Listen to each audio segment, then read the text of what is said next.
This is Mrs. Johnson here. Before we start this week's science video, I just wanted to share an update on last week's science video.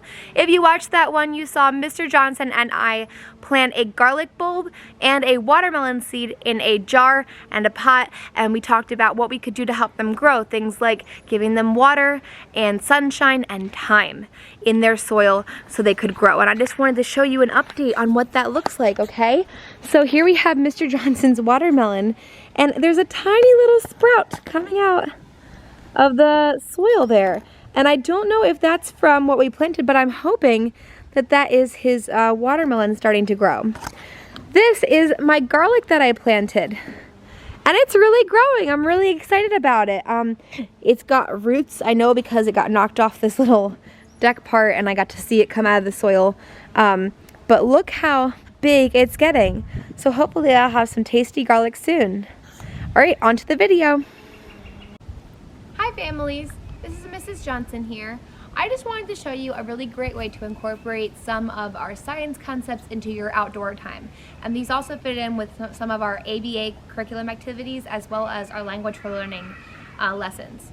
So, if you follow me, I'm going to go on a nature walk in my own backyard. And you could do this in your backyard or your neighborhood, as long as, of course, an adult is with every child.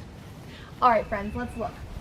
Here I have some hostas. They have not bloomed yet. That means the flowers haven't come out yet. But the leaves have started, and I know that in the ground underneath this soil here, there are roots.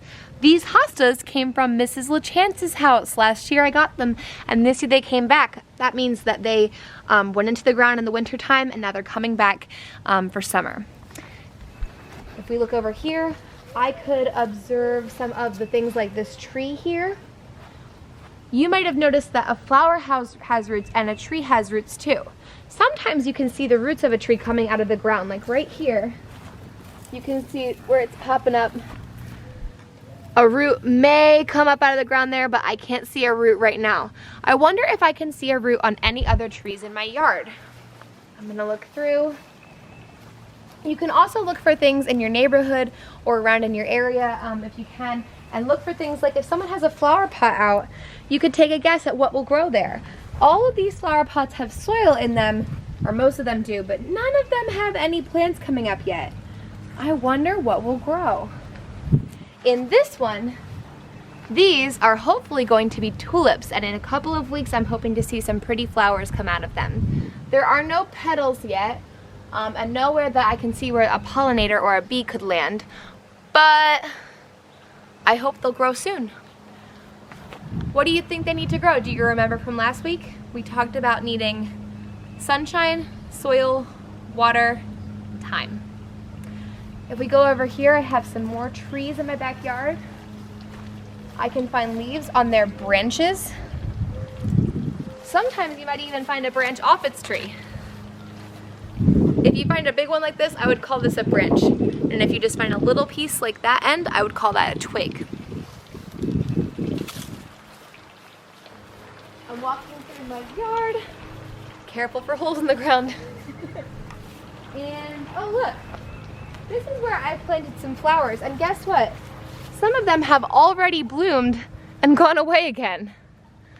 I'm hoping more will bloom soon. Back here you can see that there are a couple of little yellow flowers that are coming up.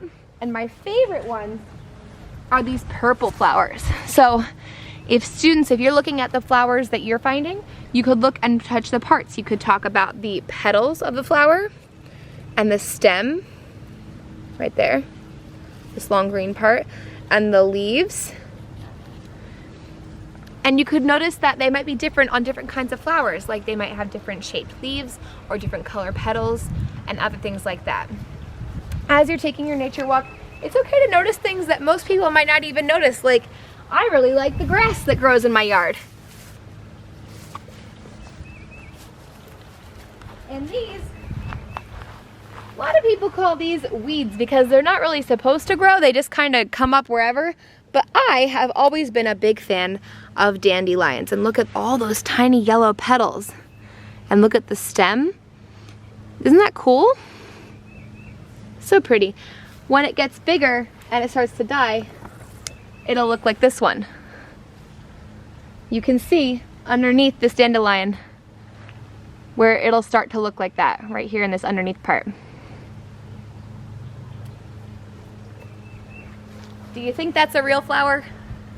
I don't think so. What kind of flower do you think that would be? Does anyone know the name? If you're going on a walk with an adult in your house, or your brother or sister, grandma, grandpa, mom or dad, you could ask them questions about the plants and see if they know the names of them. I don't know what that tree is called, but I could ask somebody else and see if they do. I'm almost done my nature walk now. Oh, volleyball net. Oh, and I made it to a pond. How great. Do you have any water near your house? You could look for things like a creek, or a river, or a pond, or a puddle. That happens in nature sometimes when it's been raining. A puddle will collect on the ground. See if you can find things from nature around you, and see if you can identify different parts of things like the roots of a tree or the stem of a flower. And if you're allowed to pick them, great, maybe take some inside, and if not, leave them to grow right where they are. I hope this has been interesting and that this gives you a fun opportunity to go outside and have some fun time with your family. Until next week, see ya!